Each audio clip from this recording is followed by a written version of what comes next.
Hey, welcome in Huntsville. Another wonderful good morning to you. Thanks for waking up with us. What do you love about Huntsville? What makes this a great place to be? Everyone here is very genuine and very kind and friendly. You never hesitate to speak up and say hello or good morning or just acknowledge the person walking by. The thing that I love most about Huntsville, I love the peace that Huntsville brings. I love the peace that it gives me. I feel accepted and part of the town and like I belong here. Huntsville is where my lovely wife lived when I met her, so I moved here. So I'm pretty thankful for her.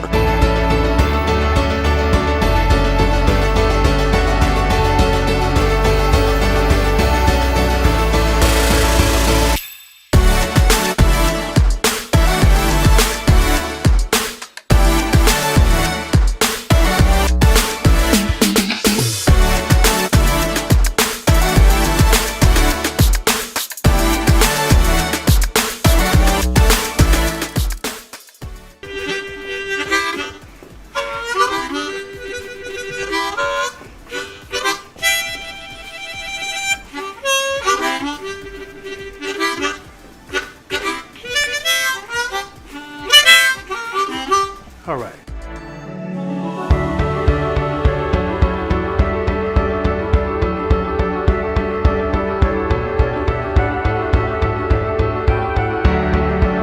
We're bucking for you in Huntsville, Texas.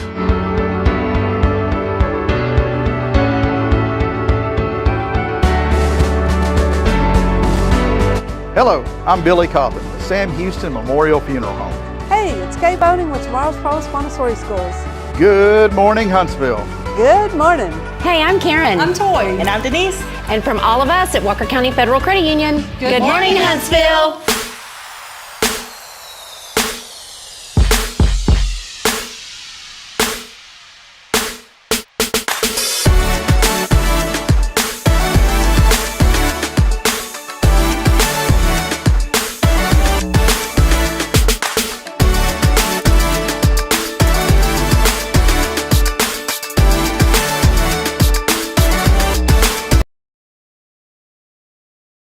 Brought to you by C4. What's the C stand for? I have no idea, but you know, C4 is that supposed to be like that plastic explosive? Ah, okay. So So- this is what gets you going in the morning, man. All right. I don't know. It's still not open, so I don't know how good it's going to be today. I did that. You know, I figured if we just mention them that they'll find out, the algorithm will pick it up, and they'll be like, man, we got to give those guys, we got to throw $20 their way this morning for the shout out. Absolutely. So thank you to the C4 company and Performance Energy. There you go, man. Hey, I got some news for you, Jason, that you're really going to like. Oh, And yes. Let's hear you it. need to get some royalties on this. Or All right. guess what I bought the other day from Costco that comes in a box of 12? What? It was something on News You Can Use that because you talked about it, I used it. And, man, it's good because let me give you a hint. I was going to Kroger buying a different one, and it was 3 for $7. And, somebody said go to Costco because they have the other brand much cheaper. Yeah, that brand of soda that has less sugar or whatever. Yeah. Yeah. And I can't even think. Poppy. Poppy. Yeah. When you drink it, you have to go, hey, Poppy. It's okay, Poppy. Hey, Poppy. Costco, huh? Costco has them, and they are so good. Really? The lemon lime tastes just like 7-Up. Yeah. I have to try it out. We bought some at Walmart, some other brand, I think. But it may have been that brand, though. I can't remember now. But, yeah, they were good. All the kids drank them before I even got a chance to take a sip. And that's how it works, right? Yeah. We'll get chips, and then Braylon knows how to open up everything now, and she's learned where the popsicles are. We get these really good organic. You know how back in the day they had the ice pops that you would cut and then you would squeeze them out? Well, we found these really good, just 100% organic. There's nothing in them that's, weird words that you can't read. Yeah. And we found those ice pops, and, man, they're the best ever. They taste good. The kids love them. Well, Braylon's found out how to get into those now. Mm-hmm. The only problem is she can't open them, so she'll come at me and she'll start, Daddy, open. I'm like, well, just give me a chance, man. Just hold up. Wait a minute.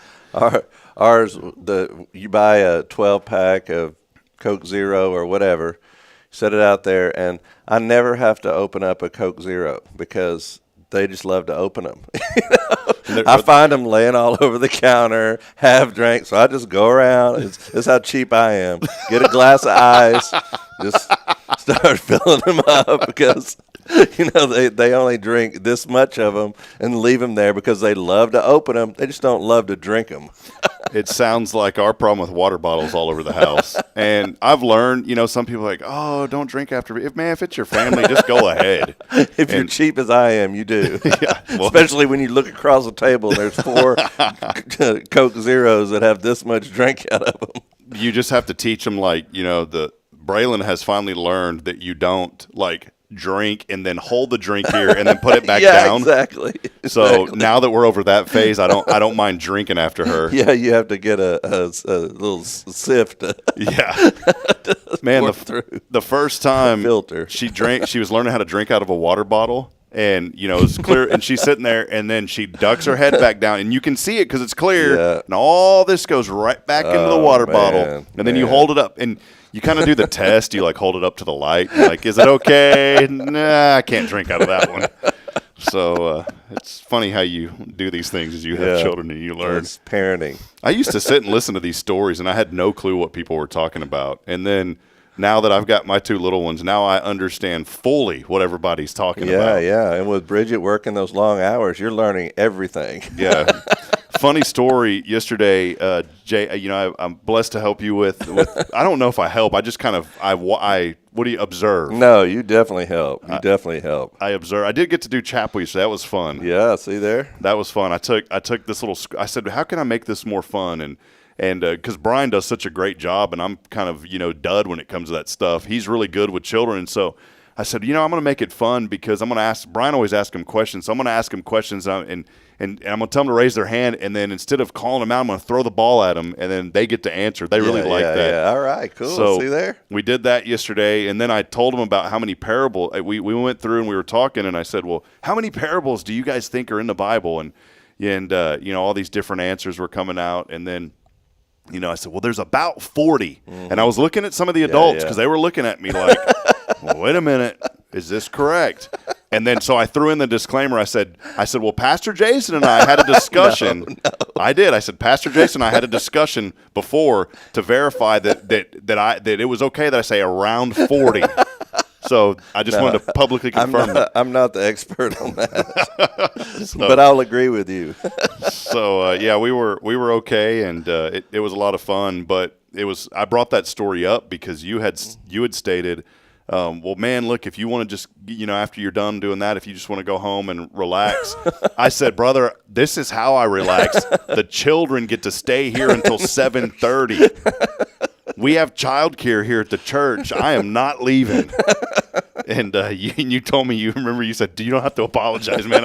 I get you 100%. So it's a great resource. I think I've often said we're the best kept secret in Huntsville because it's a great resource for any families out there to bring your kids from 5 to 7:30. We provide them a meal. We provide them games, Bible story, videos, all that, and they leave. Every time they leave, I drive the bus, and I take some kids back towards where I live, and every time they're so excited to have been to church, and that's what gives me the most excitement and just the validation of what we're doing is when the kids leave, they're excited about having been to church. And so I'll just say that to the parents out there. I mean, we want the parents to come to our Bible studies too, but if you just need a chance to go do your grocery shopping, I understand. Come bring them to church. Let them great idea. Have a great night. Go do your grocery shopping and come back and pick them up at 7:30. Man, I like that idea. I wouldn't have even ever thought of that. So there you go. Well, hey, great show lined up today. We have some friends with us that are here from the Williams Ranch and also First Touch family. We're excited to talk to them here in just a few moments. They brought some goodies that we're going to give away some really awesome prizes here today, courtesy of our friends there. And we got a lot going on here on the show today and a lot going on in Huntsville. There was a announcement yesterday that 45 is going to be shut down again. Don't panic, please. It's only one lane. I'm not judging, Jason, but there were people that were like, there was a food truck that canceled their delivery because the interstate was not that bad when they. It was like the end. It was. I was waiting on the rapture, man. I thought this was it. I was ready. I was happy. I was like, all right, man, this is it. Something's coming. we're ready. And but it literally, I felt like the world was going to come to an end. You just kept hearing all of this. Oh no, what are we going to do? And it ended up being nothing. The TxDOT has done such a great job of their work, and those guys work really hard. If you see anybody that works for our road departments, please even the city, just tell them you appreciate them. That's not easy work. Right. It isn't. Definitely. That's hard work. Those access roads, that stuff was easy. It was so easy it was a little bit of a delay, but I mean, there was no reason to shut down the whole town, Yeah. So I'm just putting it out there because we lift you up and encourage you on this show. We're going to lift you up and encourage you today to not panic. Don't panic. Over 45, the southbound lane being shut down. When is it going to happen? I'm not even going to say because I don't want people to panic. I saw it on the item. Okay. So something that they shared. And I've reached out to TxDOT. I'm like, man, what do I got to do to get on y'all's media list? And then I get sporadic emails once in a while. My neighbor is actually in charge of a lot of that project. Oh, really? Cool.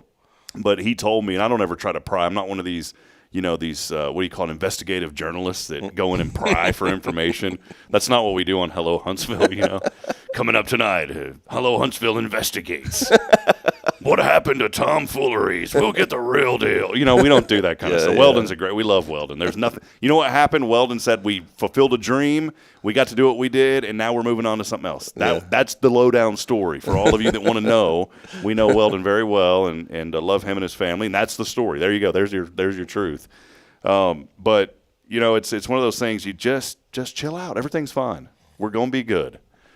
Some other really positive news, some wonderful friends that watch this show, Richard and Linda Horn. Linda has been public about this, and so we don't mind saying it, but Richard had a detached retina, and that is not fun to go through. My cousin actually had both of his detached at the same time years ago, and unfortunately it was very devastating to him because he was a cabinet maker, and he never regained full vision in his eyes and had to quit doing cabinetry. Wow. But this for Richard was one eye, and Linda said that the surgery was successful and that all is well, and now he's back at home resting. And so we just want to say, Richard and Linda, especially Richard, we love you, man, and we're just praying for continued healing, that you will be well right away. They're Linda's a faithful viewer of this show, and they always go to our Billy Cawthon restaurant reports on Fridays. All right. So we're going to miss them probably this Friday. But, a lot going on. What's been up in your world, Jason? Been a lot of things happening here, too, at first. Yeah, we've been going, getting ready for Easter, and that's always a big event. We have some big things planned for Easter this year. We got a big egg hunt coming up. I think Deborah said they already have over 1,000 eggs collected that they're going to distribute with our egg hunt down at Rather Park, which is in walking distance from our church here. And then we're going to have a big bounce house celebration, bounce houses. We're going to have petting zoo for the kids. We're going to have food, and it's just going to be a great day to hang out. And it's not you can come and go. It's not something that you just have to stay all day for, because I know people have plans for Easter to go eat with their families. But right after service, we literally take them straight down there, go Easter egg hunting, and we got the animals there. It's always a great time. Also, snow cones, I believe, we're going to have this year as well. So a lot of things going on as far as planning for that. And we've got a baptism coming up this Sunday, so I'm excited about that. God's doing some great things at our church. It's just a good time to be a part of what God's doing at First Baptist. Amen. I saw an article the other day, Jason, and so many news, especially post-COVID, you hear of churches on the decline. And we know in ministry we talk about that. And, I used to go down to Houston, to Lakewood. That place was always packed. I mean, it's former Compact Center. And it was sometimes it was almost standing room only. And then after COVID, that church has never regained the full membership. In fact, the top half of the church there, they don't even turn on the lights anymore. It's all mostly people sit. There's a few. When folks come in, they'll light up those sections. And I mean, when I was on the prayer team and I'd look around, there may be only one or two sections lit up. before the whole thing was lit up. And we've seen that in churches across the board. I mean, we've experienced it here, but we've also experienced a resurgence here. And some positive news this morning. I was reading an article yesterday, and there was an article out there that talked about churches were once again on the rise again. Yeah. And I think God is always doing a great work, but you think about, especially in this community and in our county, and we have great organizations. They're lifting up and helping people like First Touch Family and the Friends at Williams Ranch. There's so many people that are just lifting up and encouraging this entire community through difficult times. And I saw something else. Not only that it was talking about church expansion and church growth, but Bridget watches The Voice and American Idol, so I get sucked into all these programs.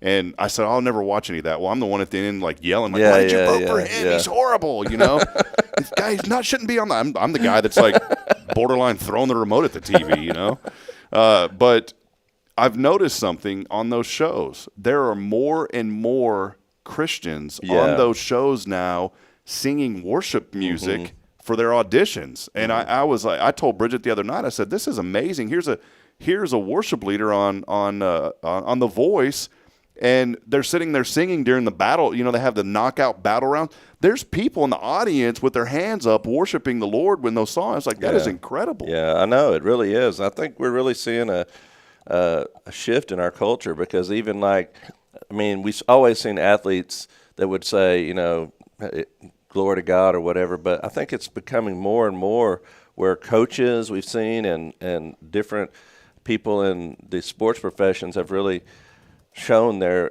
boldness and their faith and their Christianity. So I do think it's a shift in our culture we're seeing happen in a resurgence of Christian values. One that you mentioned talking about coaches is the Texas A&M basketball coach. We've seen that. You shared that story with me. And those players have just developed this tremendous amount of respect for that coach. I mean, he talks the talk, walks the walk, prays with the team. And I think that is so neat. I was very heavily involved in college athletics broadcasting for a while, and I was very privileged to have a behind-the-scenes look at the coaches and the athletes.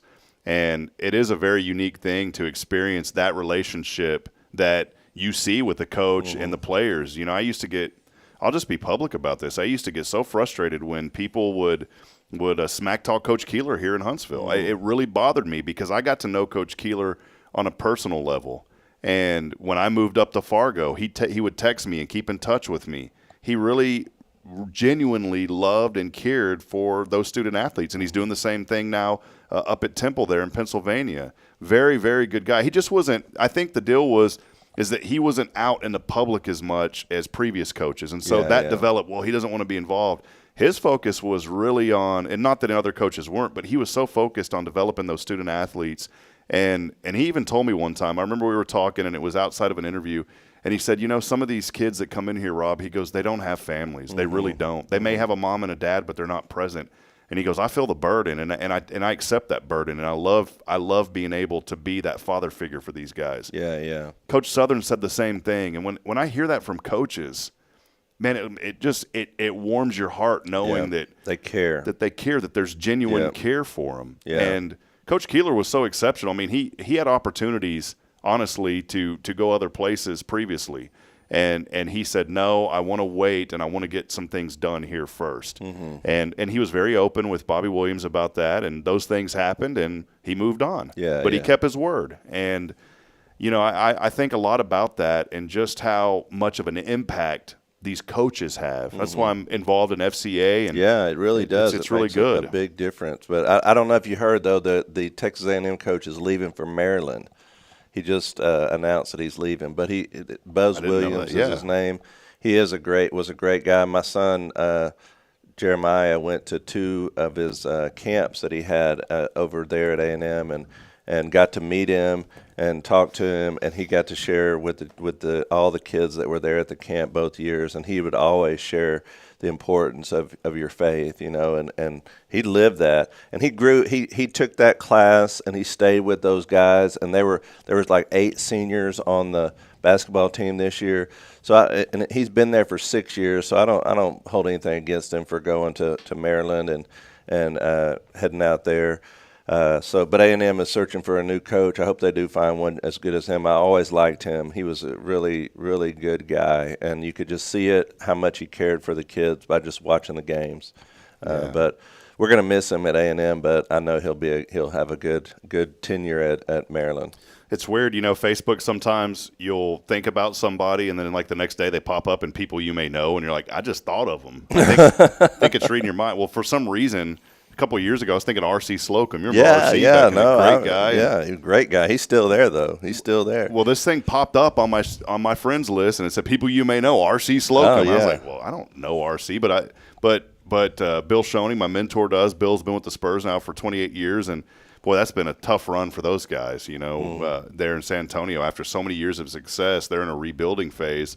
But, stay loyal to your team. And R.C. stayed so loyal He did. A&M. Well, I friended him, and he and I converse every once in a while. Really? I was like, I'm some Joe Schmo, He's nobody. a super nice guy. He's very open. Yeah. Hey, how you doing? Thanks for – and he chats with me on Facebook, so it's really cool. He loves the College Station area. He's a great asset to the whole community. Well, again, a lot going on. Let us know that you're out there this morning. We'll take a break in just a few moments. Many of you are already chiming in today. Thank you for that. Do us a huge favor. Whenever you like and share this broadcast, it helps us reach so many more people. We've had a lot of new friends that are now joining the show and being a part of it in the morning. Folks like Linda Watts, who are now commenting in, saying, good morning, Huntsville, and good morning to you, Linda. Many others, our good friend John Volkmer. John used to come out and hang out in the studio with us. And John no longer is living here in Huntsville. He's down the road, but he's chiming in this morning saying good morning. And, John, great to see you on today. And many, many other people. John, in fact, saying, I'm missing Huntsville today. And we miss you, John, and appreciate you and all that you have done for this community. He's a good man and very involved. But, again, do us that favor. Like and share so we can continue promoting the good. We are here this morning, episode 481, I believe. So we're going to have a 500th celebration soon. We're going to put a big net in here and some balloons and confetti, if that's okay. Good, yes, definitely. Whenever we had a going-away party for Michelle the first time, our intern, Michelle Cardenas, and we had these confetti poppers. Oh, yeah. Bridget Maloney brought them to us, and we were popping them all over. Well, like 6 months later, there was still confetti on the floor. So that's how you know if we're cleaning up stuff or not. So if you bring that stuff and you see it in here 6 months later, you'll know that we're not vacuuming. But come on, be a part of it. We love you, Huntsville. We're going to take a break. And a big thank you, though, before we do, to Elliot Herzig of Elliot's Jewelers. He's online at elliotsjewelers.com for all of your jewelry needs. We are gearing up for our 3rd annual Rays of Hope. And we have secured HEB again this year. That'll be Thursday, June the 5th. And we're looking forward to partnering with several nonprofits here in this community to provide resources and not just goods and services, but even some financial resources. And we'd love for you to be a part of that. More information will be coming soon. And, of course, here on this very thankful Thursday, would not be able to be here without Jason Bay and our good friends at First Baptist Huntsville, Harbor of Hope here in this community. And we want you to come out and be a part. If you don't have a church family, we invite you to be here. Sundays 9:30. But I always tell folks, going to the Sunday school first, if you're a visitor, if you're comfortable with that, come on, we invite you. But maybe that's a little overwhelming. Mm-hmm. Come to the service at 10:45. Yeah. You don't have to come right away to the Sunday school. But if you do, you're going to feel like you're right at home. Barry and so many others do such a great job teaching. So, and if you get into the Brotherhood class, that's one of the best with Tim Heston. Yeah, we've got a lot of great teachers. Norm, in fact, he's over at Creekside where Bridget works, and Bridget said, I know that's Norm from our church, right? And I said, yeah, and she goes, I go through that front door because we have staff meetings in the morning. She goes, Norm's always kind of like looking at me, like staring me up and down, and so he finally asked me, he goes, hey, I think I know you go to First Baptist, right? Yeah, so they ended up chatting, but we love Norm too. Yeah, great guy. Well, let's take a quick break. Hey, we're giving away some stuff today, and we're going to find out what that is in a minute. But all you have to do to go ahead and enter in to win, the keyword is aware. Aware is the keyword, and we made it aware because this month, April, is Child Abuse Prevention Month, and we did that in honor of our friends at CASA.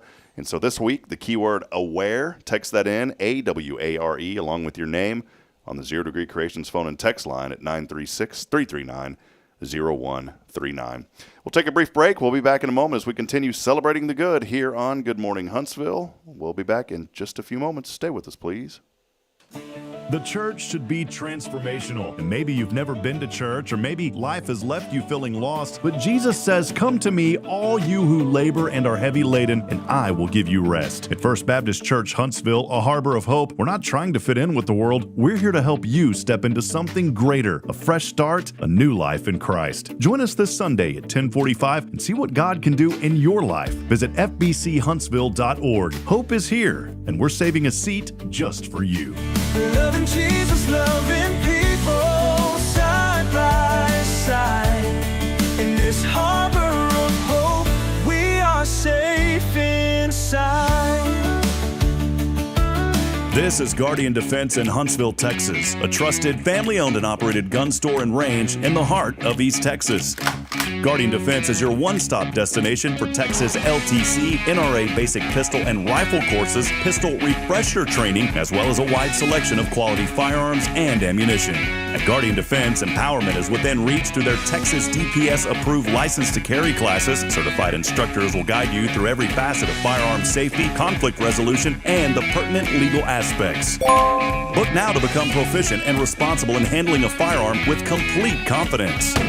For the eager learners, the fundamentals of pistol and rifle usage await discovery in their comprehensive 8-hour NRA basic courses. You're invited to connect with Guardian Defense on Facebook and Instagram, or give them a call at 936-293-0364. You can also visit them online at guardiandefensellc.com. Guardian Defense, your reliable partner in mastering firearm safety and acquiring quality firearms in the heart of Texas.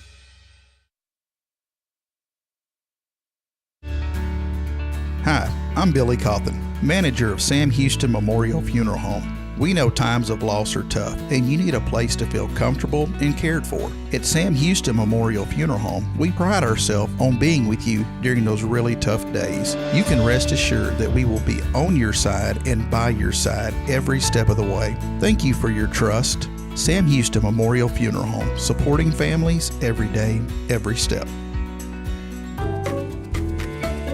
Hey, I'm Denise Olivas, Business Account Specialist at Walker County Federal Credit Union.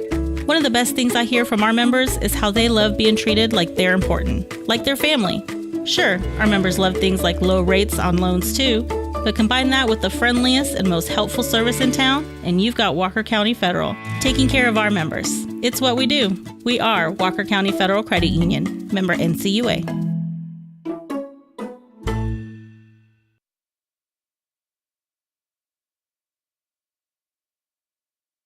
Tomorrow's Promise Montessori schools believe in creating spaces where children can learn, grow, and use their imaginations. At any Tomorrow's Promise location, children enjoy the largest playgrounds in town. Tomorrow's Promise Montessori is a fun school where every child learns at their own pace, and mastery of a concept is expected before moving on to the next concept. At Tomorrow's Promise, every child is respected, loved, and nurtured for the unique individual that they are.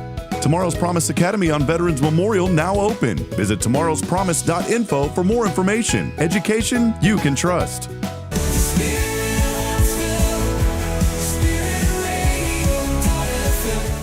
This is KHSP LP, Huntsville, Texas, the spirit of Huntsville. Braylon, say this is Spirit Radio. This is Spirit Radio. Spirit of Huntsville. Spirit of Huntsville. Spirit 94.3. All right, Huntsville, back at as we continue on this journey. How about a little 77 degrees out at the old airport? It's okay to say old airport, like it's a nice airport, but it's just been around for a while. That kind of makes it just a little friendly, you know, when you say, oh, the old airport out there. 77 degrees. How about 88 today? Boy, nice, humid, hot day, 88, 73 and cloudy tonight. 87 raining tomorrow, raining Friday night, Saturday 90% chance of rain. And then how about Sunday? Boy, the Weather Service has lowered it a degree. A high of 59 degrees on Sunday and a low of 43. And we are set up for a nice Sunday. I'm looking forward to the cooler weather. I like the cool weather. I'm not a big fan of the heat. So just take an umbrella with you the rest of this week. Be prepared and enjoy what is going on here in our community. Well, there's several organizations that we enjoy highlighting, and many community partners and folks who are making a difference in the lives of so many. And today, joined by our good friends, Miss Chrissy Cogdell of First Touch Family and Cherie Wasserman from the Williams Ranch. Did I get all that, Cherie? You did. Okay, there we go. So, well, good to have y'all on. I know we're going to be highlighting a very important event, and Cherie, you guys are partnered up with First Touch Family as a sponsor of an event coming up. We'll talk about it here in just a few moments. I wanted to start with Chrissy. You have been busy, kind of all over and away from the homeland, if you will. Give us some updates of how you've been and what's been going on, if you don't mind. I have. Recently, I've had the opportunity to go to Argentina and speak to about 300 women and share our Beauty from Ashes story. That was an amazing opportunity. That conference started at 9 o'clock in the morning, didn't end until about 10 o'clock at night. And those women were still there worshiping and enjoying each other's company. And then I came home for about 6 days and had an opportunity to go to Africa for, I guess I was there for 2 weeks. I just got back Monday. So we had the privilege of going into some of the schools and teaching the Bible from creation to the resurrection, and then also had the opportunity to speak to families about child loss and how God always brings beauty from ashes. Even when it feels like our world has been burned to the ground and we can't see it in the moment, God always, in every situation, brings beauty from ashes, but we have to allow it. Yeah, amen. Well, that's the right word. And you know, I was yesterday, Jason and I, when we were teaching the kids. Well, let me rephrase. When Jason was teaching the kids, and I was monitoring. I'm like the bus monitor right now. You know, I'm learning. But there was a story. We've been talking about parables all week, and this video that he showed was incredible. And it was a story of, speaking of child loss, this was unfortunately an automobile accident.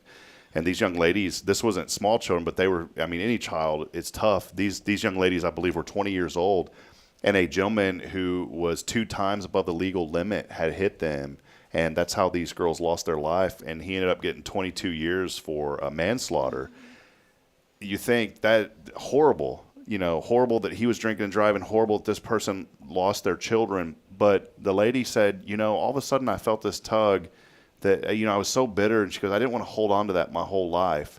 And she said, I forgave him. I wrote him a letter. And she goes, and when I wrote the letter, I wrote the word, I forgive you, but I didn't really forgive him at that time. But I knew I had to say that. And as time went on, she ended up asking the judge to give him some leniency and cut his sentence in half. Mm-hmm. They joined forces now. And the other family of the other young lady that was lost, they eventually forgave this man. And they joined forces, and now they go and speak about the importance of drinking and driving and why it's such a bad thing. And it started with that word forgiveness, and I can't even imagine, that. But, again, there's a story, kind of beauty from ashes, and now these two people that came together under these tragic circumstances that you would think would never talk to each other have now became really close friends. Mm-hmm. And that's how they're carrying on the legacy. It's just incredible to think about that. That's interesting. So my grandparents lost my dad when I was 6 months. And then about 4 years later, lost my uncle. And his best friend was driving. Mm-hmm. And they had all been at the Jolly Fox here. And we're on Highway 30. And the only one that was killed in the wreck was my uncle. Mm. And I remember my grandparents going that's when you could go to the DA, and they refused to allow charges against this young man that was driving. He said he's going to live with that for the rest of his life. And that had such an impact on me. And it kind of shows you the legacy that I'm living as well. Yeah. And I found out later that my grandfather actually brought Compassionate Friends to the Bryan College Station area and also would go and meet with families that lost their children. But when you talk about forgiveness, I think one of the things that we clash up against is that forgiveness doesn't mean acceptance, that what happened was okay. But if we are not willing to forgive, then we hold ourselves captive and we hold them captive, and it keeps God from being able to do what he wants to do in their life and our lives as well. Yeah, well, it's such a good word, Chrissy, and your organization is making such a meaningful impact on so many families through loss of life with young children, and I just love. I hate that you have to do what you do, but I love that you do it because it is truly so meaningful to families going through difficult situations. They need somebody to reach out, and that's what you guys do. Y'all are the first touch in many cases, right? We are. Well, Cherie, I kind of want to hear your story. How did you guys kind of partner up? I know the Williams Ranch is proud to support First Touch Family, but just let us know a little bit about kind of what you've been up to first, and then kind of lean into how you and Chrissy connected, if you don't mind. So about almost 4 years ago, Ronnie's son was killed in a motorcycle accident on Highway 75. So we lost Rowdy, and that's how we met Chrissy. Yeah. And she helped us through some of those things and guided and whatnot. And we try to help as much as we can with those type of things because we know how difficult it is for people to lose loved ones in that kind of incident. He was very close to my son. He was close to his siblings. He was Ronnie's, right-hand person in life. And so it's good to be able to give back. But I think one of the most important things is that Rowdy was such a part of the Williams Ranch before the accident. Kind of a funny story, and I think I mentioned it before on our previous podcast, was that our first animal, Clyde the camel, was because of Rowdy. And that's how we got into the exotics, because he was working the Huntsville exotic once a month, and he would come back to the ranch and be like, he kept telling his dad, there's this funny camel, he's very friendly, and he would like put his lips all over Rowdy's head and stuff, and we're like, okay, friendly camel. And so Ronnie knew Tommy Oates pretty well, and we went through live auction, and we ended up, Tommy called us because it was, he bid for us because we were out of town at the time, and he called us and he's like, well, you're a proud owner of a camel. So Clyde's kind of the signature, of our start of the exotics at the ranch, and it kind of just expanded from there. But it's hard because I think before the accident, he was trying to really get into the TikTok and brand his Keeping It Rowdy brand, and, all the things that he put together in his life, whether it was horseshoeing, electric, he worked for Jerry Chili's electric company. He did the Huntsville exotic. He had so many things going on at 21 years of age. He had videos already saved from his GoPros, whether it was animals at the ranch or what he did on a daily basis. And, the accident happened, and obviously that those things didn't come to play, but the ranch is very much a part of him. Yeah. Keeping It Rowdy, those things and things that we kind of tie into some of the things that we do at the ranch are for him. And so that's kind of how Chrissy and I and whatnot and Ronnie all got together about this. She was wanting to actually do more of like a roping type thing, and that's Ronnie's background and type, And we kind of just went over that, and I was like, well, I think the roping would be good, but I don't think it's going to raise the kind of money that the foundation really needs for her to help support families who have lost children. So I was like, well, why don't we do like a spring festival, because our fall festival has just been really, really great. And I feel like if we added in some things that it would make a big difference. It would include the community, maybe that haven't lost children, but that are now going to be supporting something towards it, but still family fun. And then along with other families that can be a part of it who have lost their children as well. Yeah. So there's a lot of good things that are going to go into play, and I'm super excited about all the activities that we have that are going to be going on, from hay rides to train rides to tractor trains to playground area to the petting zoo to horseback riding. Of course, we've got the food trucks, snow cones, dessert. We've got wine tasting. We have live music. We also are going to have some type of rodeo event. I guess you can kind of explain that a little bit. It is. We have a friend that has Hank Hank the cow dog, and he actually gives the message of salvation using his dog and his and 6 of his cattle, I guess. And so he is going to do the show for us at 2:00 that afternoon. Oh, wonderful. We're real excited about that, to be able to share that with the community. We've also are trying to add basically a memory lane where families who have lost a loved one, it does not have to be a child, can set up a booth and do an activity in memory of their child or a spouse or parent, just something that they can continue to honor, but in an environment that is family friendly and fun.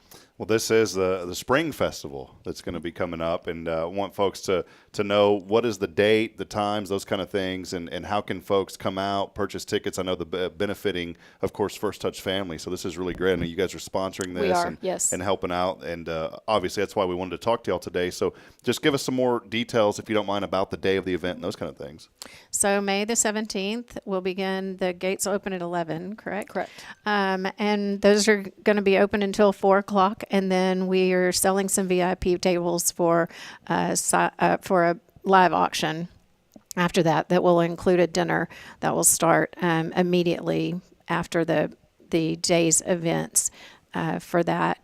What am I missing? Sure. So as far as like timeline of events, so we did create a timeline, and that is posted on our Facebook page, whether it's the Williams Ranch or First Touch. But basically doors open at 11.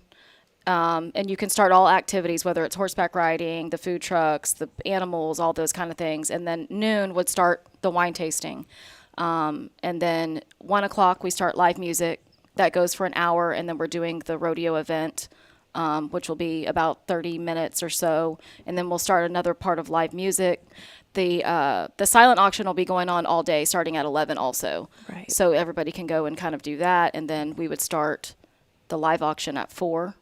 And Yes. then our private dinner at 5, and then we would have private live music for the VIP tables also. Yeah. So it's cool. There's something for everyone. Again, this is on Saturday, May the 17th. It's the Hope Grows Here Spring Family Festival, presented by the Williams Ranch, helping to benefit First Touch Family.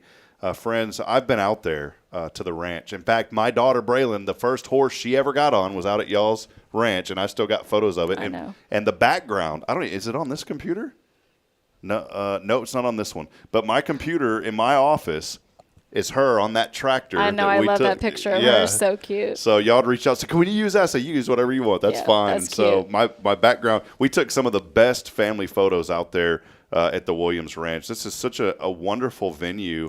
We actually, now that you said that, I did forget to mention, we will have a photo booth area too for families to take digital photos. So it'll be a digital photo booth with a backdrop, and you can text yourself your photo and all that kind of stuff. And we'll also put the link on our Facebook page as well. And you can pre-purchase those tickets. You can pre-purchase your VIP tables. We are still looking for sponsorship. We have had some very generous donors. I think we have about 8 VIP tables left, I think. Wonderful. But you can do all of that through the First Touch Family website. You can do horseback add-on if you'd like, and those things. So. And you can also purchase tickets at the gate as well. That's correct. So we will be taking tickets. You don't have to have reservations, but we do, promote for people to pre-buy just to make sure that, we're handling everything, especially on like the horseback riding and those type of things, because there's only going to be so many time slots for that. Right. Because we can only do like 5 people at a time for the 30-minute ride. And so obviously you will only have so many. So that'll kind of probably, Fall Festival, we sold out. So whoever gets there first and signs up, it's first come, first serve type thing. So Do y'all have? I can't remember. Do y'all have an emu out there at the ranch? We've got a lemur. We just had a baby lemur. Oh yeah. We don't know if it's a boy or girl yet. She's just kind of still, moving around. We don't want to mess with her mama. So I say her. I'm guessing it's a her. But its name is Lulu. So we've got Leo, Lily, and Lulu, and they're all 3 of our lemurs. We've got Cody Mundies. We've got emus. We have Rias, ostrich, kangaroo, camel. capybara, all kinds of really neat animals. Capybara, what's that? I've heard of that, but what does that That's look the like? largest rodent in the world. Oh, so if you see one of those in your Yeah. pantry, you better call. It's a big He's rat. really sweet. Cooper's really sweet.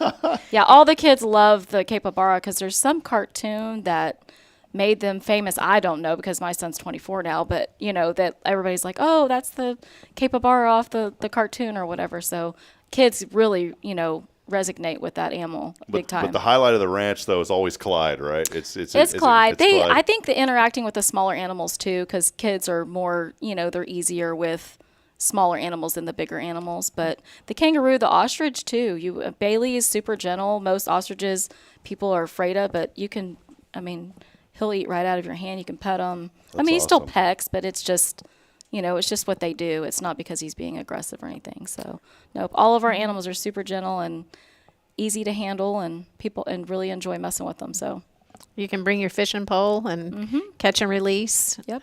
That'll be, and you need to see the new event facility that Cherie and Ronnie have worked so hard on. It's beautiful. Yeah.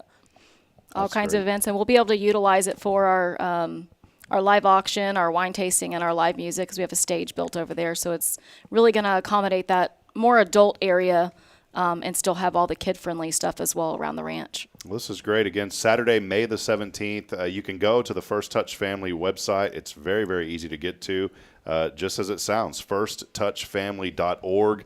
And look for the events there. It'll take you right to where you need to go. I think Eventbrite has the tickets on there, too. So however you can get there. But just go through the First Touch Family website. That'll connect you, and let's support local. We're not only supporting a local business, but most importantly, you're giving back to an organization that's making a difference in so many families' lives. And that's what I go back to. It's never going to get old. You're like, you hear sometimes like we're playing the record, but I love playing the record of Huntsville because the record of Huntsville is there's so many good things and good people and good organizations, and that's all that we focus on this platform. We want to highlight the good, and you two are wonderful examples of the tremendously good here in our community, and we want people to support. So pin this in. I'm excited because I don't like having to wait for the fall for a fall festival. Now you can come be part of the spring festival. I know we're very excited to be able to host in a different. Everybody has fall festivals, but not everybody does a spring thing. So it's gonna, kind of. I think it's gonna be a big deal. I'm excited. I am too. And I think it's gonna be great for the foundation and really give what they need for her to be able to support all these families that are in need for that kind of help. So. Yeah. Well, wonderful. Well, anything else I wanted to highlight? I know we've covered so much this morning, and, I want folks to go to the website, again, firsttouchfamily.org. But, Chrissy, anything else maybe that we missed? I don't think so. All right. Well, it's so wonderful to have you. Y'all are friends of this program, and anytime y'all want to come on, just feel free to. You've got the link, so you just click it, and you don't even have to call me. You just fill it. We started telling people that, and now I get random appointments. I'm like, hey, that's why I give it out, So anytime y'all want to come on and share, and please keep us in the loop of what y'all are doing so we can keep our audience updated as well. So Thank you. Mark your calendars. May 17th. It is the Spring Festival happening over at Williams Ranch. This will be benefiting First Touch Family, a very important day. Bring the kids, bring the family, and have a good time all day long from almost sun up to definitely after sundown over at the Williams Ranch. By the way, you brought some things for us to give away. This is our prize today. Chrissy, what did you bring us? I brought this is our new design for our Beauty from Ashes. Oh, awesome. Hope Rises, Love Remains. We're working on this also. This is beautiful. This is long. I love long sleeves, by the way, because I usually roll them up. So, I like that. We're working on that to add all of our children's names as well that we've served so far, and a couple of bracelets with Beauty from Ashes, and then I have a tumbler. Yeah, boy, that's a nice tumbler. Look at this thing. Thank you. Yeah, this is beautiful. I've always wondered how they do these. I guess they print them and shrink them or something. But, so we beautiful tumbler, T-shirt, and a couple of bracelets here, and that is courtesy of First Touch Family. So that is the prize today. And text in to win. We're going to be giving that away to one lucky person here this morning. So thank y'all, ladies, so much. It's always such a privilege to have y'all on. Y'all always brighten up the room and brighten everybody's day. So y'all are welcome anytime. So please come out and hang out with us anytime you want to. So Thank you for having us. Yes, You thank bet. you for having us. All right. Well, the keyword again, if you'd like to win that prize, all you got to do is text in AWARE, and it's AWARE along with your name on the 0 Degree Creations phone and text line. That number, 936-339-0139. As always, our very thankful Thursdays brought to you by First Baptist Church, a harbor of hope here in Huntsville. You can visit us online at fbchuntsville.org. We'll take a brief break. Coming up, it's the segment you've all been waiting for, News You Can Use, with Jason Bay. We'll step aside. We'll take a break as we continue on. This is Good Morning Huntsville. Stay with us. Should be transformational. And maybe you've never been to church, or maybe life has left you feeling lost, but Jesus says, "Come to me, all you who labor and are heavy laden, and I will give you rest." At First Baptist Church, Huntsville, a harbor of hope, we're not trying to fit in with the world. We're here to help you step into something greater, a fresh start, a new life in Christ. Join us this Sunday at 10:45 and see what God can do in your life. Visit fbchuntsville.org. Hope is here, and we're saving a seat just for you. Loving Jesus, loving people side by side. In this harbor of hope, we are safe inside.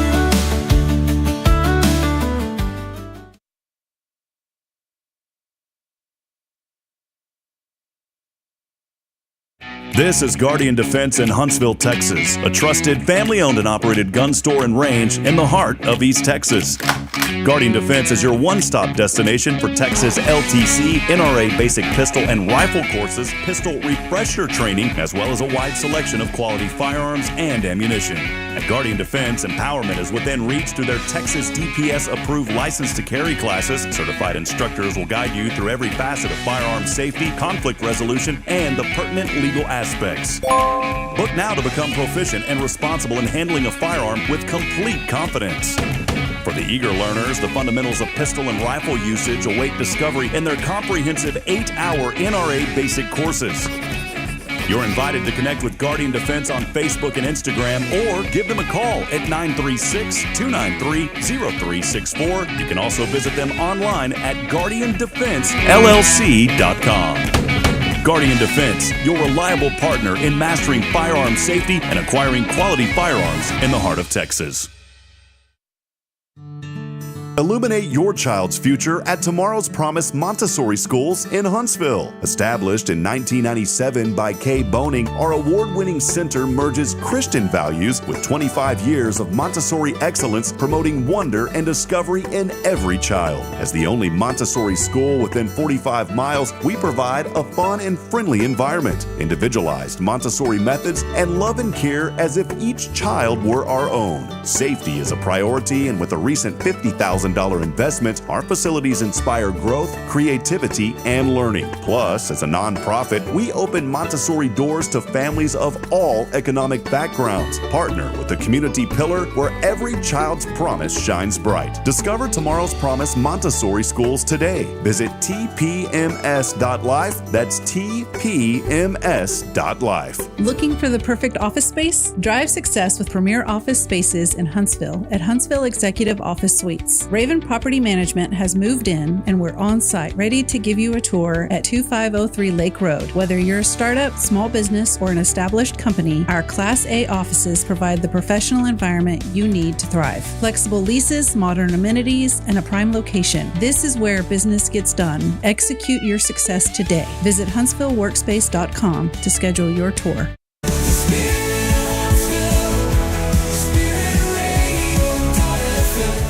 This is KHSP LP, Huntsville, Texas, the spirit of Huntsville. This is Jason Bay, the pastor at First Baptist Church, Huntsville, and you're listening to Spirit Radio, the spirit of Huntsville.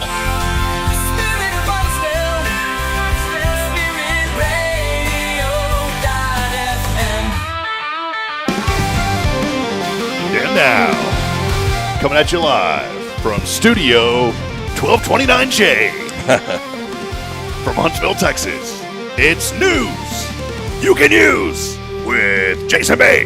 All right. My intros are getting worse and worse. No, they're getting better and better, Rob. This is awesome. I feel so honored to have an intro like that. It is truly a privilege. Well, there's a lot going on in our world today, Rob, and I'm here to report the news that you can use. Now, not just the news that you hear on the TV.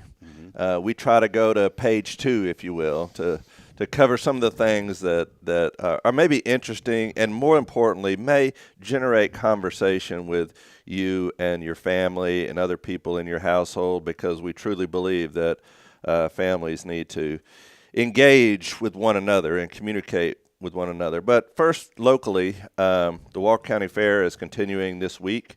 Be sure to go out tonight at 7 o'clock. The premium sale will be taking place tonight, so be sure to support the local kids in the area. Did you ever show anything, Rob? Did you ever show any animals? Did not, no. In your fair? Was the fair in Georgetown a big deal? Not as it's weird because it's a big area, but it wasn't as big as here. Yeah, the way they do it. Yeah. But the only thing that I remember about the sale, or when they were showing, you could go bid on things. Yes. Well, my cousin, we were really little. We were like 9 years old. And we were walking around through the park, and he saw these bid sheets, and he didn't know what they were. So he started putting his name on everything. And I said, what did you do? And we didn't know. He goes, well, there was something people were signing up for and just putting a number. And he goes, so I put my name down and put like 500 on everything. Well, all of a sudden, over the PA, you start hearing announcements, and it's like, oh, this and that, Joshua Caillouette. Oh, there he is again, Joshua Caillouette, thank you. So his dad had to go talk to these people and my son didn't know what he was doing. That is funny. That's funny. Yeah, I grew up here, or went to high school here at Huntsville High School, and got the opportunity to show at the Walker County Fair, and it was always a big deal for me at that age. It was the biggest day of the year. I showed lambs and I showed pigs, and it was always a great time. All the work you put in throughout the year to go out there and get your pig all shined up and show the pig.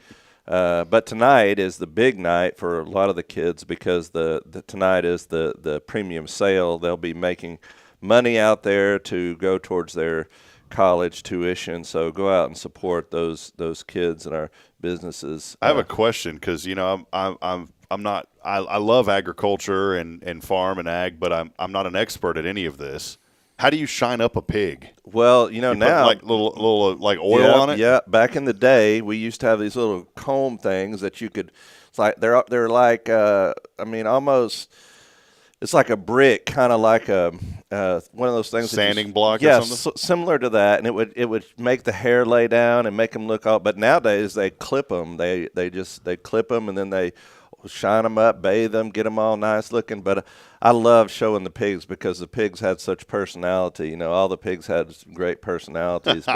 but yeah, so tonight they'll be selling those, and then if you don't make the premium sale, what they call the freezer sale is on Saturday at noon. It starts at noon, and then with the selling of the other projects, not the livestock projects, but the other projects that people have made, like if they've made a bench or some sort of woodworking project or a quilt or even a plant. I showed a plant one year. I raised a plant in our horticulture class, and I did really well on that. So there's all different kind of opportunities for people through that. I think it's a great idea to go out and support, because the Walker County Fair is a great organization for the youth of our county. All right, moving on to sports. This week is the Final Four. And University of Houston has made the Final Four, first time since 2021, I believe. But there's a very interesting article in the Houston Chronicle that I thought was amazing. I sent you a picture of that stadium. Do you have can you pop that up there? There it is. Okay. This is a picture of the first game. Somebody clipped a picture of this. It was Greg Propes. He was a season ticket holder. This was the first game in 2013. And he took a picture to show. If you look, he's not taking a picture of what's happening on the court. He's taking a picture of what's happening around the court. There's nobody there. Because there's nobody there. And what is amazing about this is Kelvin Sampson, who is the coach there, he says that Kelvin Sampson is a miracle worker. What has happened to University of Houston, and I don't use the word lightly, is a miracle what happened here. So this was like the opening game of the season. Nobody was there watching him play? Nobody was there. This is in 2013, Wow. and now the coach, Kelvin Sampson, has taken that team, and he has transformed the University of Houston basketball program from nothing, as you can tell right there, to a powerhouse. I mean, last year they were ranked really high. 2021 they were in the Final Four. Continuously ranked. And this year they're in the Final Four as well. So, I mean, he really deserves a lot of credit for the work that he's put in there and the time that he spent there. You know, he could have went somewhere else if he wanted to. He's been there over 10 years, I believe, at the University of Houston. So, it's pretty cool that he is willing to invest that type of time and also see that whole program transform. So we're really rooting for University of Houston this weekend as the Final Four takes place in San Antonio, by the way. Yeah, it's great, so, the Alamo Dome. Yeah. This story kind of reminds me, if your program, you know, isn't this top-level program, it reminds me of the movie Dumb and Dumber, and it's where Jim Carrey, you know, he's dressed up and he's trying to go on a date with that lady. Yeah. And he goes, yeah. "So you're telling me there's a chance?" Yeah, I love that She's movie. like, "Not really, but maybe a little bit.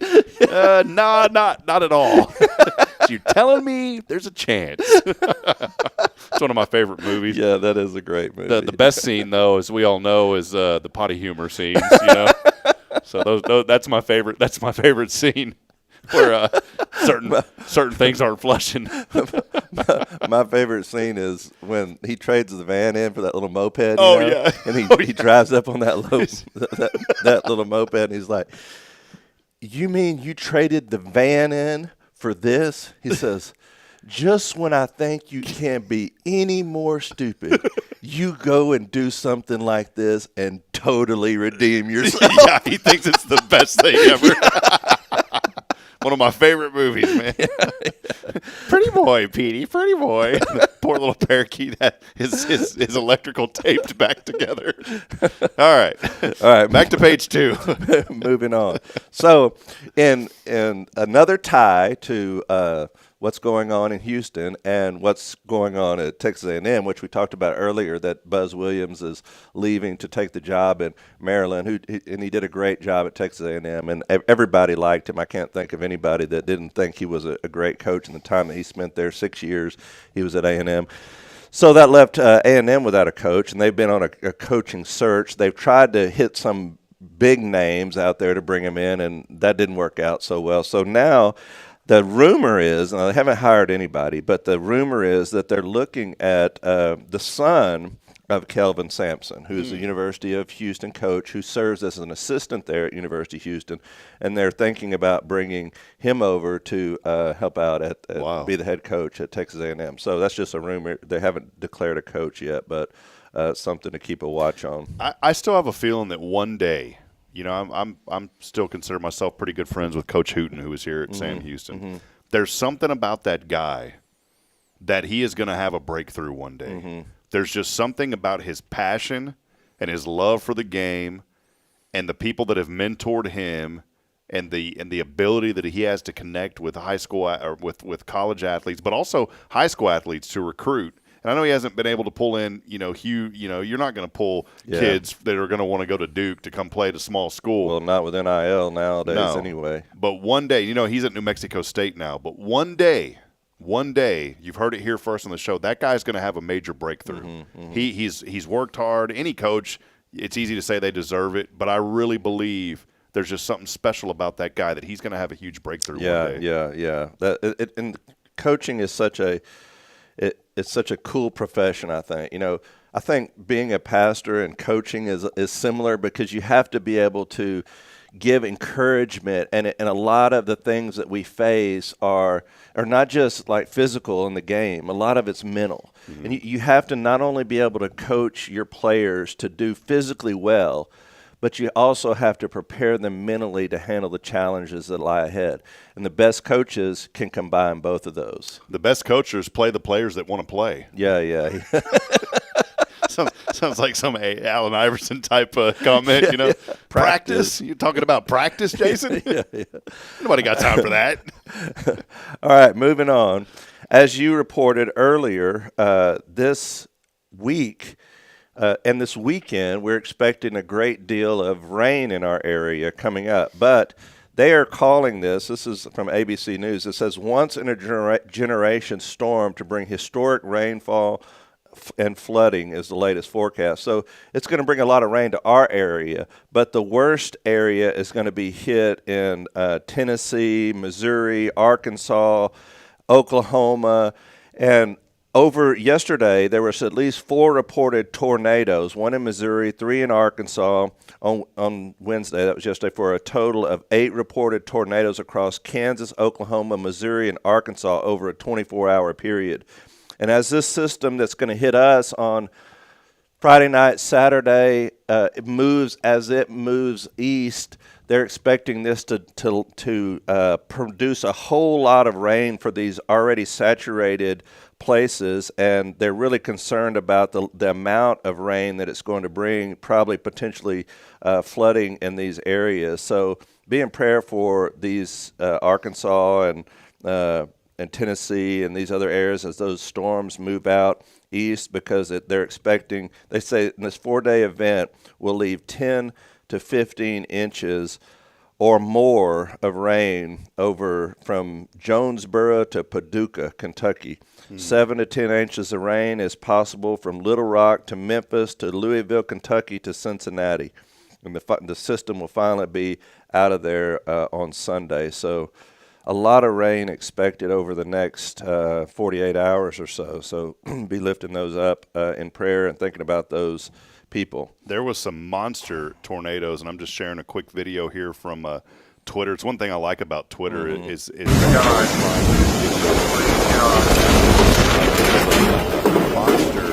The weather service there's another one.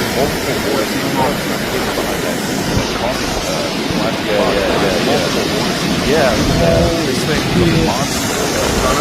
That's all that we're going to go into big. Please, John, keep it going. Well, yes, that they said that very rarely do they categorize a storm system as a 5 out of 5 warning, but yesterday's events were considered a 5 out of 5 tornado warning and weather event yesterday. And like I said, all that's going to continue into this weekend, so they're expecting a lot of big weather headed that way. All right, moving on to something a little bit different from Texas Monthly. I don't know if you've heard this. Have you had a chance, and I know a lot of people that have looked into this, and I haven't had a lot of time to look into this, but they've been doing this series called The Chosen. Have you seen any of these episodes based on the story and life of Jesus? It's supposed to be really well done. I know Alan, our music minister here, he has watched several of them, tells me they're excellent. The production value and everything that they're doing is very good. Have you seen any of them? Yeah, there's some that I've been watching on that Fox Nation. You know, Phyllis got me turned on to that Fox Nation app, and I paid it's $49 a year, which is worth it. And that series, I believe, is on there. I've caught part of it. Yeah, this started out like as a one of these funding things where you was like crowdfunding deals. Yeah, I think you download the Chosen app and watch them on your phone. And they started just like crowdsourcing this to draw up funding for it, to put it together, and it really took off.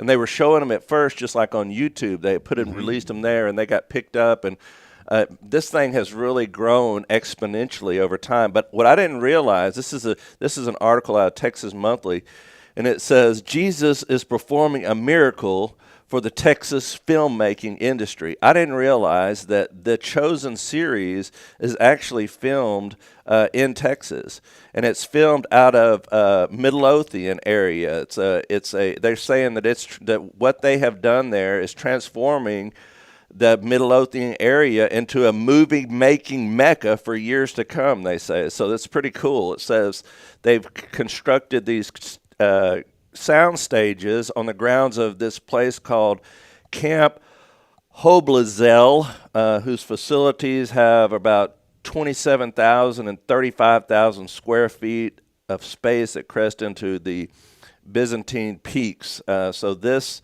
area they said it looks a lot like the Jerusalem and the area surrounding that the ancient Middle East there. So pretty interesting to think that movie making and that Chosen is filmed in Texas, outside of Midlothian. So something I didn't know, but something that's pretty cool. There was a friend of mine that's an extra, that has been an extra in that show. Oh yeah, yeah. And I'm trying to find his post, and I can't. I was going to show the picture of it, but yeah, he's been a part of that as an extra. He's a kind of one of these background actors, and he's always busy. This guy could be a top actor, but he's completely booked with work all the time. Wow. And out of the blue, all of a sudden, I see him on The Chosen. I was like, that's pretty cool. Yeah. See, that's what I didn't even know that it was filmed here in Texas. Didn't know that. It's interesting to think of that. You think a lot of these movies are filmed either in L.A. or somewhere like that, or if they are filmed in Texas, you think Austin. But you really don't think Midlothian. Yeah, no, never would have thought that in a million years. Yeah, no kidding. All right, this also out of the Texas Monthly magazine. The latest celebrity Western status symbol. If you were wealthy, what do you think is the status symbol for famous celebrities nowadays? If you're wealthy and you have this, then you're famous. No. Or I mean, if you're famous, if you're famous and you have wealthy, extra money to spend, what do you buy? Not a car, not a private jet. What people are buying these days, horses. Really? Yep. And they say that this is catching on because just to list a few of the people that have recently bought horses and posted them on Instagram.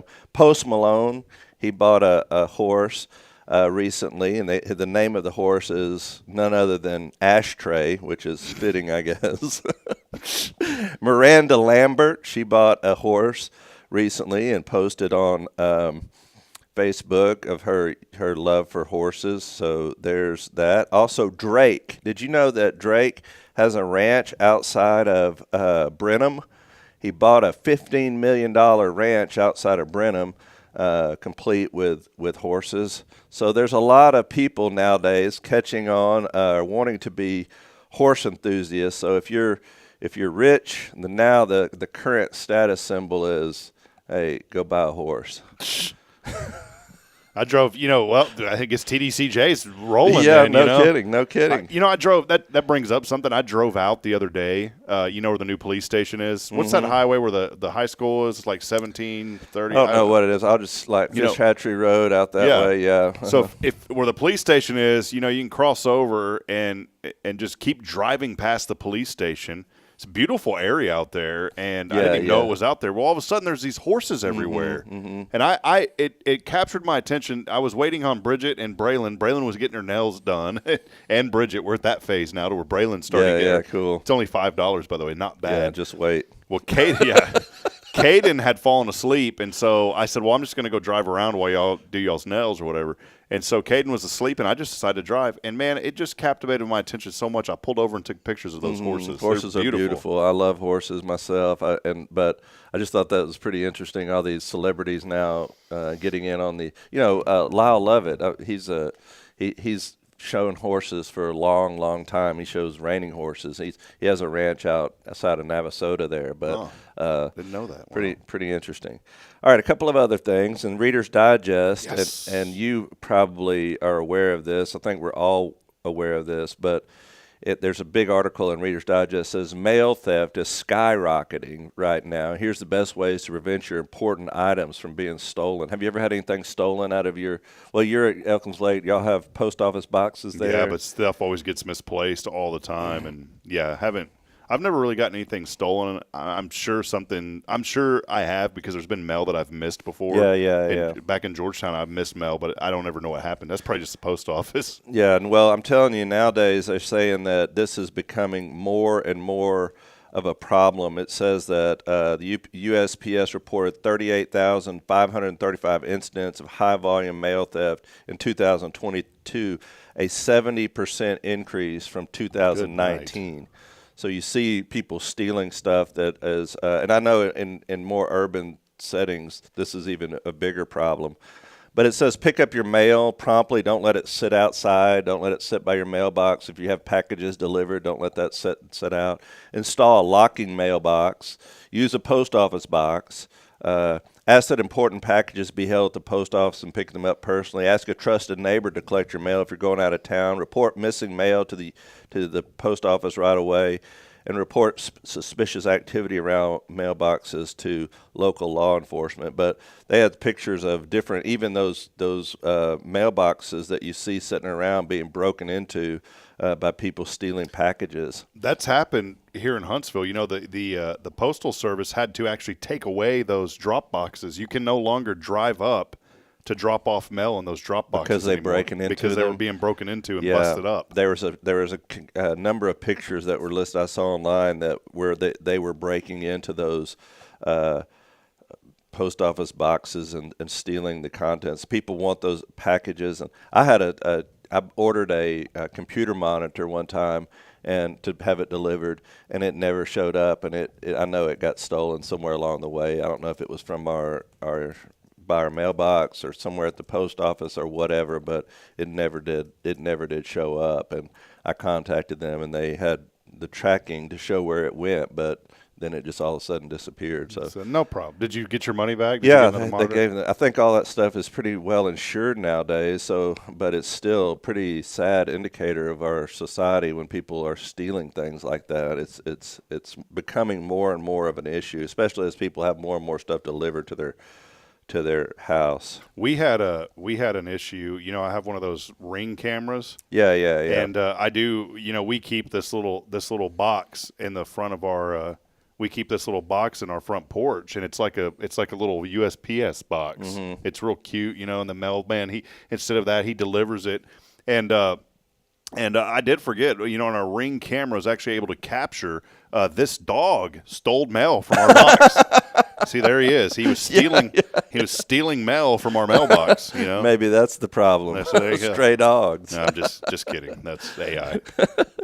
Reader's Digest. This living room device is recording everything you say, and you no longer have a choice about it. You know what it is? Either Google Home or Alexa. Alexa, yes. And Amazon recently announced that they're changing the way it processes information. You used to could select a thing that says do not send voice recordings. Mm-hmm. They're taking that feature away. So all of your voice recordings will be moved to their cloud server, whether you like it or not. Amazon, they use this to help with their sales and to know what your market, what to market for, and to really profile you, I guess, in a way to kind of know what your buying habits are and things like that. So it's pretty scary that these things will be sent to the cloud, and that they do keep those. Now, there will be an option for you that you can enable that says don't save the recordings, but we don't know how long that will last. So it's pretty scary when you think about them collecting that information, and they collect that information and keep it unless you tell them not to. They save all that information that's recorded in your home. Now, most of the things that they record are the things that you say, you know, Alexa, mm-hmm. do whatever, and so that they can have that for their marketing purposes. But seems pretty invasive if you ask me. If you're watching the show right now, turn up your speakers really loud. Alexa, listen to Spirit Radio FM. Okay, Google, listen to Spirit Radio FM. Very good. That's how you get people to listen to your station. Now your phone's going crazy. Look, there you go. See, it picked it up. You're already. This is wonderful. I did that one time. And now it's playing. There it is. Yeah. And you know what it's playing? An AI song that I created. Way to go, Rob. Wow. Well, it did it. So there you go. All right, good housekeeping. The scientists say that these grandma hobbies are coming back, and they could be the secret to happiness. Now, think about these, what they're calling grandma hobbies. These are things like crocheting, mm-hmm. bird watching, gardening, baking, and other cozy pursuits. All these things are making a drastic comeback, and I can attest to this because I see it happening in my home.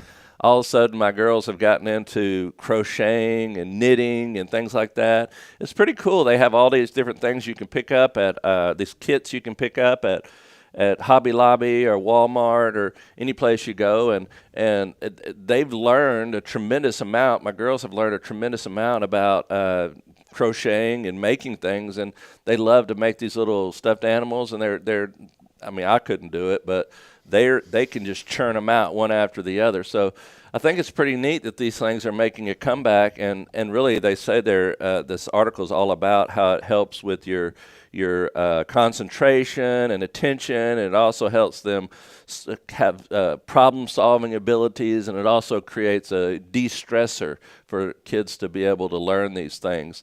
But all these assets are coming back, not just crocheting. Gardening is making a big comeback. You see a lot more people gardening now. Then I think this is post-COVID too. That really brought people back to gardening. Baking. My kids are always looking for something to bake. So I think all these little, what they're calling grandma hobbies are all coming back. Even like clay art, drawing, these canvases. My kids always want me to pick up these canvases, and they paint whatever they want to paint on those canvases. So it's pretty cool how those things are coming back. But that's out of the Good Housekeeping magazine, that those grandma hobbies coming back in a big way. Yeah, it's great. If you ever need any crochet teaching, let me know, because I know how to crochet a good thread of yarn. My mother taught me. Oh, yeah? Yeah, I haven't done it in a long time, though. But yeah. Well, that's great. See there? Never learned how to knit, though. My uncle could knit. Yeah. But my mom, taught me how to crochet at a young age. So. Wow, cool. That's good hobby to learn, and it's also a de-stressor. So yeah.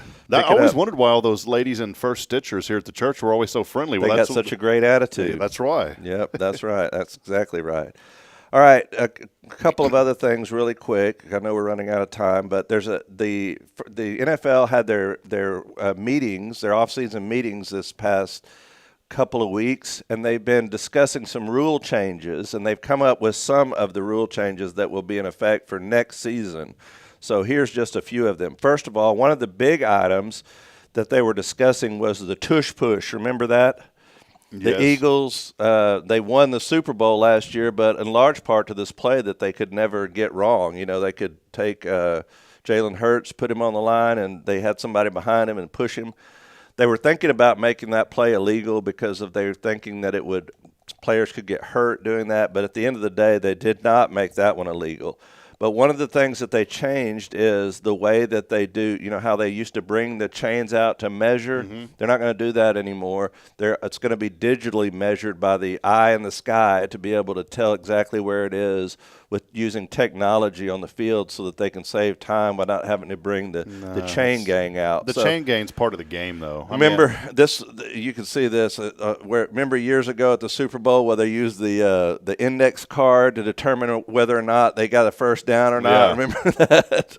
Well, they're not going to have to do that anymore because I'm not a fan of that, though. I mean, I'm not a fan of the digital. That's part of the game. It's always a cool thing because it builds up this anticipation, and I think it's a huge part of the game, the chain gang. Mm-hmm. Yeah, I'm kind of discouraged. It's fun to see them come out there because you're right. It does build up the anticipation because you're looking at how much slack is in that chain. How much. I can't believe that they would get rid of that.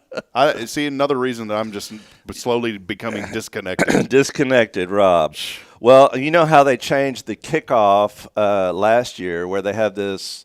It's no longer the kickoff like it used to be. You kick it off, and you have to land. The ball is supposed to land in this landing zone between the 10-yard line and the goal line. And everybody has to sit there and wait. Yeah, they have to wait, and they come back. So they liked that because it did reduce injuries, and it did encourage people to run the ball out of the end zone and to run it more. Well, but the only problem is they want more people. They want that play to be less touchbacks and more people running the ball out. So they're going to change it a little bit. And here's how they're going to change it is it used to be that if you kicked it into the end zone or out of the back of the end zone, that the other team got the ball on the 30-yard line, right? Mhm. You know, it used to be back in our It's day. an illegal procedure. 20. It used to be 20-yard line, but now if they kick the ball off and it's a touchback, it was on the 30-yard line last year. Okay. So it was encouraging. The purpose of that was to encourage them not to kick it in the end zone, but to kick it in that landing zone, 10-yard line to the end zone, so that they had to run it forward. Well, this year they're going to change that, and they're going to make the actual touchback on the 35. So it would encourage the team that's kicking the ball off not to kick it into the end zone, but to kick it into that landing zone to try to hold them back, to keep them from getting to the 35. So that's one of the other. I go back to the 90s when the Cowboys were winning everything. Football was just all as well. It was fine. Yeah, it was great back in the day. Sure was. Just go back to the way it was. Yeah, the big hits and the quarterbacks didn't have to wear like a different colored jersey or a flag. Brain matter coming out of the nostrils. Yeah. You know, those were the Exactly. days. I guess you heard also that Val Kilmer passed away this week. Yeah, that was crazy. Died of pneumonia. I couldn't believe it. But he Yeah. had been sick for a while. Yeah, he had been sick for a while. He died at the age of 65, but I was thinking back in the day, whenever he was in a lot of different movies, my favorite movie that he was ever in was the movie Tombstone. There you go. I was about to say it had to be that one. Yeah, that was a great movie, and I'll always remember him being in that movie. So that's pretty interesting that he passed away. A sad deal. One last thing, AMC, you know, the movie company that has, they've seen their stock prices go like this in the last few years, especially after COVID, with no one going to the movie theater. And then after all the streaming services now, a lot of people are watching movies in their home. They're not going out to the theater. So they're trying something new that I think it might catch on. But have you heard of the Sphere in Las Vegas? Mm-hmm. Yeah, the thing's cool. I want to see that in person. Yeah, so they say, like, if you go into the Sphere, I've never been there, never even been to Las Vegas, but you go into the Sphere, that it's a totally immersive experience. It's 360. It costs a whole lot of money to make this Sphere, though, and they've made another one similar to it, but not exactly to it. But it's taken off, and there's concerts they do in there. It's a totally immersive experience. Well, AMC has developed this new technology, which they're calling Screen X or 4DX, and what it is a screen and then two screens on the side, and it's filmed with special cameras to allow this to give you more of a immersive experience when you're watching the movie. So they're calling it 4D because it literally comes out and it makes you feel like you're in the movie. They're going to open 65 of these screens worldwide, but this is going to be the first time that these screen locations will be in the United States. So look out for that new type of movie experience where it's going to be in 4D, 4DX, 65 of these screens to open up. Wow. I thought that was kind of interesting because for AMC, this is really a business model that they could have just said, oh, well, it's not working. You know, it's not what we're doing is past. You know, we're going to have to downsize. We're going to have to downscale because nobody's going to the movie anymore. But instead what they did was look at something that was working, like the Sphere, and try to make this more affordable, but in a similar vein to show this type of movie experience. So tribute to them, and we'll see how it works. This I'm showing on the screen right now. This popped up one day.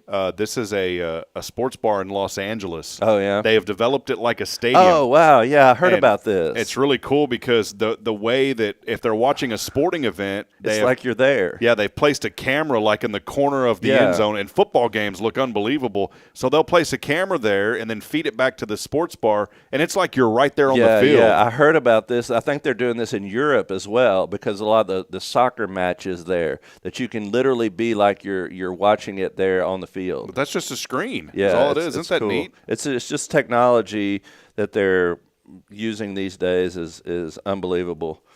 And you know, our Dairy Queen went out of business, but this is for anybody that's close to a Dairy Queen. Dairy Queen has 85-cent blizzards for 2 weeks. all the way through April the 6th, which is next Tuesday. So go out and get yourself an 85-cent Blizzard. Just you can't do it in Huntsville.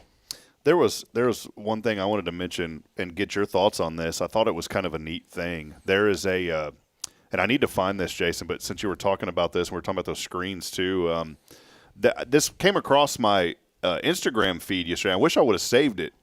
But it was a Christian nightclub. No alcohol served, none of that. And the music, worship music. Wow. I thought that was pretty cool. Yeah, the idea of gathering together with people, the same thing we've been talking about, community. Yeah. Why do people go to bars? Why do people go to bars? Because they want to feel a part of a community.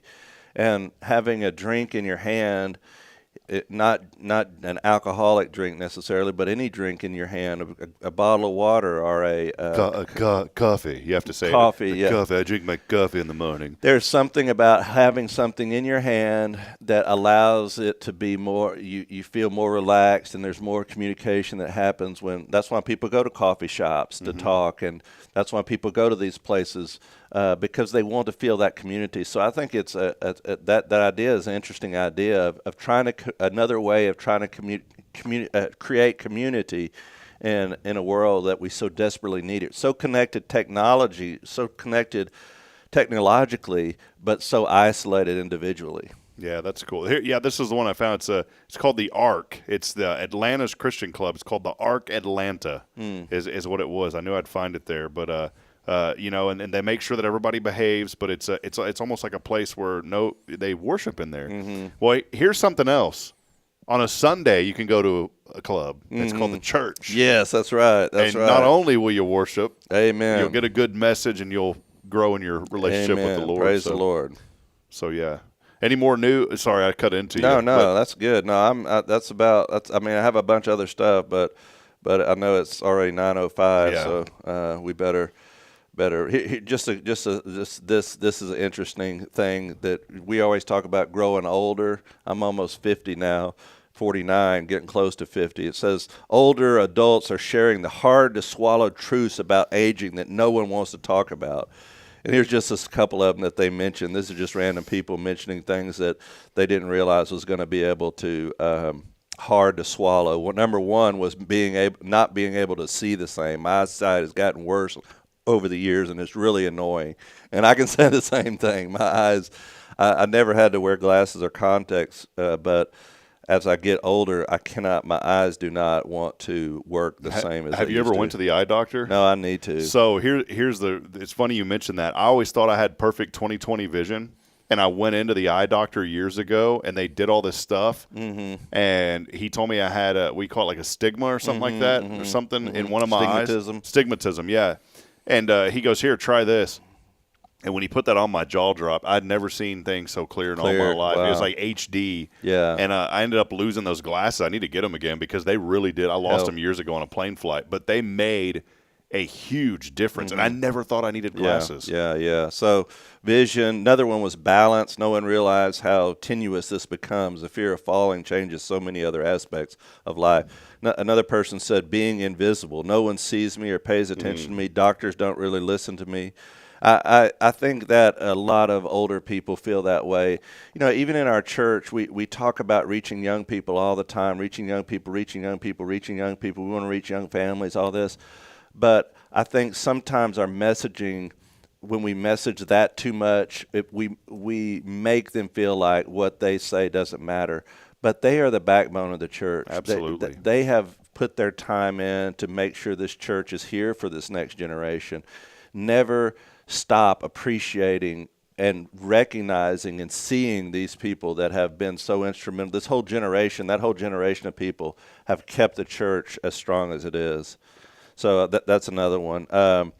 Retirement planning. No one ever told me how difficult retirement planning is. No one ever talks about this. I want to end on this one. It says no one ever talks about being afraid of how and when you will die. Everyone does, but as you get closer to the jumping off place, it will enter your mind more than you want it to, no matter how healthy you think you are.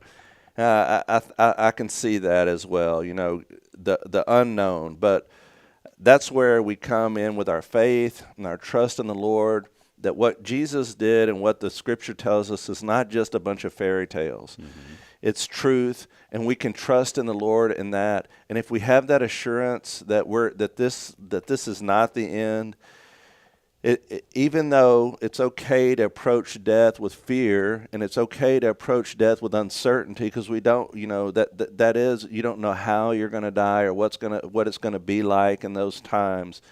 We still can have that trust in our hearts to know that God's going to take care of us, because he says he'll never leave us or forsake us. And it says that he has conquered death and he has won the victory. So we have to approach it with that balance in mind, I think. Absolutely. Well, Jason, such a good message today, and we want to encourage you to come out, be a part of our family here at First Baptist, where everyone's welcome. You Amen. Always hear us say that phrase, the Harbor of Hope, and we say that for a reason, because it really is a place to where you can find hope. And that hope, as a believer, I believe, can only be found through Jesus Christ. Amen. We want to invite you to come out for Easter. You can see it on your screen there. This is Easter, a great service on April the 20th. My old pastor used to call it the Super Bowl for the church on Easter. That's definitely the most important day of the year. You think about Christmas, that's when Jesus came. But Paul even says, without the resurrection, we are the people to be most pitied, he says, because without the resurrection, there's no hope. That's right. But we have the resurrection. Christ has conquered death, and that's a reason to celebrate and be happy and joy-filled. And so we want you to come out and celebrate. I promise you, you'll come and you'll feel uplifted after having been here. So come that Easter. You don't have a place to go for Easter Sunday. You want to take your family and be a part of something. Come and be a part of something here. We're not going to make you feel isolated or out of place.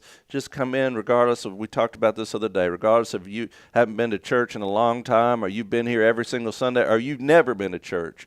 I promise you'll feel at home here. You will. So come join us. Come join us this Sunday. Don't wait till Easter. That's right. But mark your calendar, especially for Easter, April the 20th, 10:45. After the service, we'll have an Easter egg hunt at Rather Park, bounce houses, petting zoo, snow cones. Lunch will be provided, and we would love to see you and your family here on Easter Sunday. But more importantly, we'd love to see you here this Sunday. That's right. So come and be a part as we continue the Kingdom Culture series.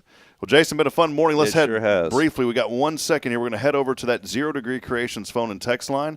We have a winner today. All right. And let's head over there for the special gift from First Touch Family. Yes.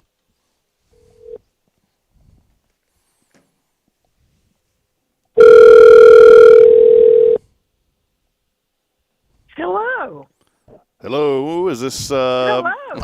See, when it's just this, you can't fool them anymore, Rob. You've done it too many times. You've dipped into the well one too many times. And when it's this sweet voice on the other line, there's no way I could ever do this. Because my grandmother, she's still here. She'd say, son, you better stop treating that lady that way. Carolyn Gibson, congratulations. You are the winner today. We have got a beautiful shirt for you. It is nice, very nice. And I love this verse out of Isaiah 61:3. You know, it talks about how the Lord gives us hope in our struggles. He's always there for us. He brings beauty for ashes and the joy of oil for the morning. I mean, think about that. That's who the Lord does. And that's what we want to remind each other of. Yeah, I left as I was listening to you. I'm on my way to down to the Woodlands to see a physician, and I'm listening on the way. So yeah, we'll be praying for you. We'll be praying for you today. Yeah, hopefully, you get a good report. No, I'm good. I'm just going for a checkup. Good. But I lost a dear friend last night. Oh no! In Nacogdoches, where I grew up. He even played football for UT. One of our star students, and his homegoing was, his wife said, absolutely beautiful, because they know that he's probably, that he's absolutely with Jesus right now. And, sharing with family members that he's lost, etc. It's a wonderful thing. We can celebrate sometimes when we lose our loved ones. Amen. That is. You're exactly right. That's true. The celebration of life and the celebration of the victory of the resurrection. Exactly. Praise God. Well, amen to you, and God bless you. Miss Carolyn, we have that beautiful shirt, couple of bracelets, and a First Touch Family tumbler. You'll love this. Oh, my goodness. Okay, well, I'll come Tuesday and pick it up. All righty. Well, God bless you. And, real quick, Jason's got a question for you. All right, what are you thankful for most about living and being a part of the Huntsville community?